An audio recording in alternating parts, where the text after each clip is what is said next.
আসসালামু আলাইকুম। আপনার ঘরে থাকা যে ফ্রিজটি আছে, এই ফ্রিজটি যখন আপনারা এইভাবে খুলবেন, অনেক সময় দেখবেন যে আপনার ফ্রিজ থেকে বাজে গন্ধ আসতেছে বা দুর্গন্ধ আসতেছে। এই দুর্গন্ধর ফলে আপনার ফ্রিজে যে খাবারটি থাকে সেই খাবারটিও কিন্তু নষ্ট হয়ে যায় এবং সেই খাবার যদি আপনি খান তাহলে আপনার স্বাস্থ্যের জন্য কিন্তু ক্ষতি হতে পারে। শুধু যে ফ্রিজে খাবার রাখলেই আপনার ফ্রিজ দুর্গন্ধ হয় তা নয়, এছাড়া কিন্তু অনেক ফ্রিজ থেকে কিন্তু এমনিতেও দুর্গন্ধ হতে পারে। তো এখন আপনি কিভাবে এই দুর্গন্ধ দূর করবেন, আজকে আমি আমার এই ভিডিওর মাধ্যমে আপনাদেরকে জানিয়ে দেব। যে বিষয়গুলো আপনাদেরকে আজকে আমি জানাবো খুবই গুরুত্বপূর্ণ, তাই ভিডিওটি প্রথম থেকে শেষ পর্যন্ত দেখবেন, কারণ প্রত্যেকটা নিয়মই কিন্তু আপনি ব্যবহার করলে আর কোনো দিন আপনার ফ্রিজে দুর্গন্ধ হবে না। প্রথমে যে বিষয়টি আপনাদেরকে বলবো তা হচ্ছে, আপনি 1 কাপ পরিমাণ পানি নেবেন আর তার ভিতরে আপনি ভিনেগার কিছুটা দিবেন এবং কয়েক টুকরা লেবু কেটে এই কাপের ভিতরে রেখে দেবেন। রেখে দেওয়ার পর আপনার ফ্রিজটি এইভাবে বন্ধ করে দেবেন। বন্ধ করে দিয়ে আপনার 4 থেকে 6 ঘন্টা পর্যন্ত বন্ধ রাখবেন এবং বন্ধ রাখার পর যখন খুলবেন দেখবেন যে আপনার এই ফ্রিজটি আর দুর্গন্ধ হচ্ছে না।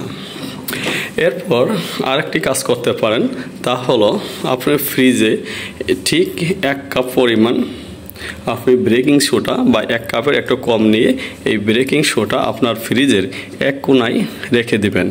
রেখে দেওয়ার পর ঠিক 4 থেকে 6 ঘন্টা পরিমাণ রেখে দিবেন। দেখবেন যে আপনার ফ্রিজে আর দুর্গন্ধ থাকবে না। এছাড়া আরেকটি কাজ করতে পারেন, তা হলো আপনারা যে কফি খান, এই কফির গুঁড়া যদি আপনারা ফ্রিজের একটা কোণায় 1 দিন রেখে দেন তাহলেও কিন্তু আপনার ফ্রিজে আর দুর্গন্ধ হবে না। এছাড়া আরেকটি খুবই গুরুত্বপূর্ণ বিষয়, তা হলো আপনারা অনেকেই একটা জিনিস ভুল করে থাকেন, তা হলো এই ফ্রিজের টেম্পারেচার। ফ্রিজে যে টেম্পারেচার সেট করতে হয় এটা যদি কম হয়ে থাকে তাহলেও কিন্তু আপনার ফ্রিজে দুর্গন্ধ হতে পারে। আর এই টেম্পারেচার কত রাখবেন শীতের সময় এবং গরমের সময়, এটা কিন্তু খাবারের উপর ডিপেন্ড করে টেম্পারেচার কম বা বেশি করতে হয়। এই বিষয় নিয়ে আমার একটি ভিডিও এই চ্যানেলে দেওয়া আছে, আপনারা দেখে নেবেন। আপনারা যখন ফ্রিজে টেম্পারেচার রাখবেন তখন খেয়াল করবেন যেন আমরা নর্মালে আপনার টেম্পারেচার হয় 35 থেকে 40, আর আপনাদের যে ডিপ আছে এই ডিপে আপনারা টেম্পারেচার রাখবেন হচ্ছে -17 ডিগ্রি সেলসিয়াস।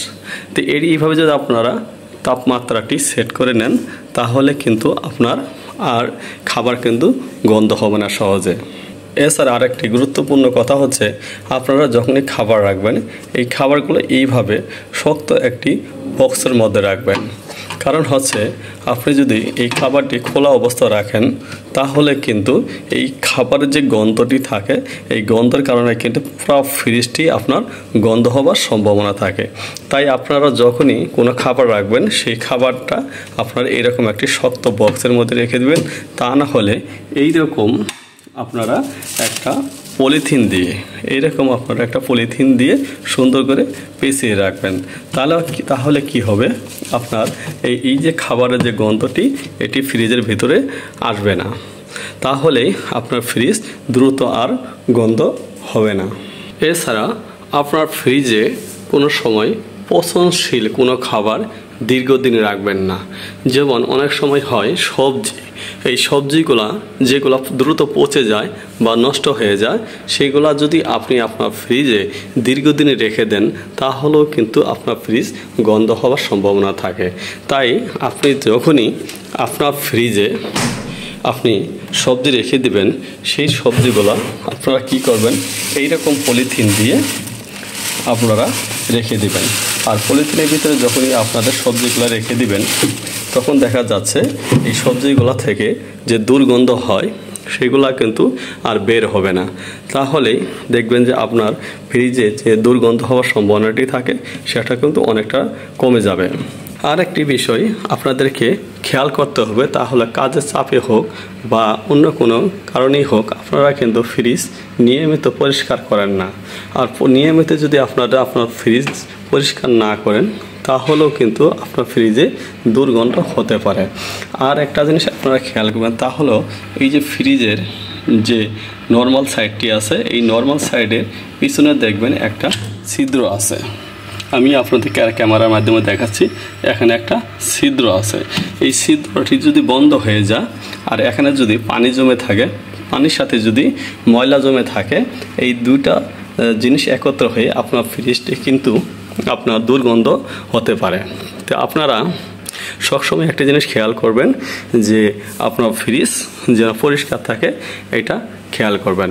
এছাড়া যখনই ফ্রিজ পরিষ্কার করবেন সেই সময় আপনারা একটু লেবুর রস দিয়ে তারপর ফ্রিজটি পরিষ্কার করে দিবেন। নিয়মিত ফ্রিজ পরিষ্কার করলে আর এই দুর্গন্ধটি আশা করি হবে না।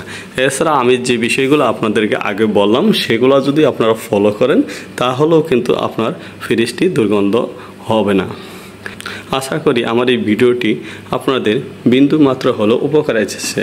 আর যদি উপকার হয় অবশ্যই আমার চ্যানেলটি লাইক, শেয়ার এবং কমেন্টস করতে বলবেন না। সবাই ভালো থাকবেন। আল্লাহ হাফেজ।